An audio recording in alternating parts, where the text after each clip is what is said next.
Hi, I'm Tim. Welcome to Watchbox, and thanks for logging on. If you love this watch, email me, tmosso@thewatchbox.com. It's in the description below. It is your purchase and pricing email question line for buying this or any watch you see on any Watchbox platform. Please reach out to me directly. Email tmosso@thewatchbox.com for pricing. Today, we are discussing the Audemars Piguet Royal Oak midsize. This is the 15451ST in stainless steel with diamond set bezel. The watch is 37 millimeters in diameter. It's 9.7 millimeters thick from lug to lug. The case measures 46.8 millimeters, but if we can count the little plots, the intermediate links, the total rigid distance across the wrist is 49.4 millimeters. So the watch does wear a little large for its size, but that's common to all Royal Oaks and offshores, especially on bracelets. Now on my 16 centimeter circumference wrist, you can see it has a full-sized presence.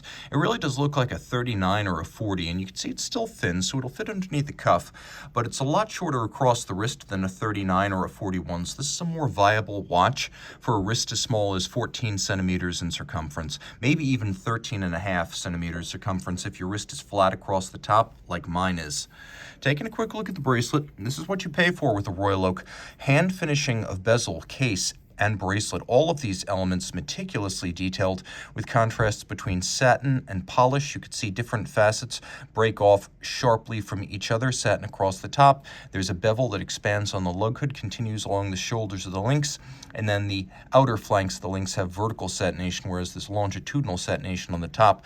The step down from the case to the lugs to the bracelet is seamless. You can even see that these intermediate links, they're polished on their inner faces, where they only will be seen if you roll them through the light. So they're fine finishing things that aren't readily apparent even to the eye.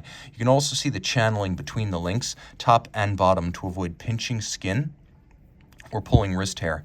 Now, removable links here are fixed in place using screws. That's the right way to do it. Patek uses pins and sleeves.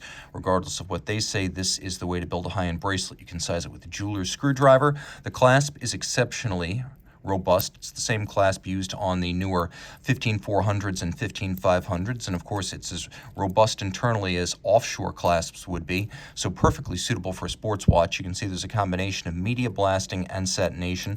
It is a sequential close, so one side closes before the other. Then you have to press both triggers to pop it open. One is not enough. It's very secure on the wrist. It takes between 9 and 11 hours to finish the bracelet alone, so you get some sense of the time that went into this execution. We have a hexagonal crown that is a screw down. The watch is 50 meters water resistant with a screw down crown and a 50 rating. It is surface swimmable.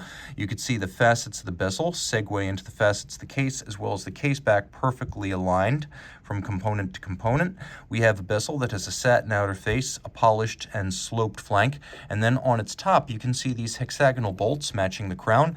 They are actually made of white gold, and you can really see the difference in tone between perfectly white stainless steel and the warmer tone of true unplated white gold, which is what we get on these hexagonal bolts. We have 40 diamonds, brilliant cut, set in the bezel. A still rare in the industry application of diamonds with steel. They are 0.92 carats, and there are 40 of them. They're graded for carats, color, and clarity, so there's no gradient from one to the other. The dial is ruthenium coated, beautifully executed with a lovely silver gray, sort of anthracite shimmer. We have the Grand Tapisserie. It is the large hobnail cut on a pantograph lathe, which is a 19th century mimicry engine. And since 2012, AP has done these in-house, but still created the old-fashioned way. You can see just how detailed that texture is, as there are many intermediate textures across and between the hobnails. We have a date disc that matches the color of the dial. A lot of watches get that wrong. AP gets it right. Logo, hands, and indices, all white gold to resist tarnish or oxidizing over time, and the attention to detail is superb. As you can see, the inner bezel has been mirror polished to create greater play of light and reflectivity. There's plenty of lume. You can see this one in the dark. It is a sports watch, no problems there. Flip it all over. We have Audemars Piguet manufactured caliber 3120, which is an automatic winder that includes a 60-hour power reserve. We have a 22-carat rotor at center with the coats of arms of the Audemars and Piguet families.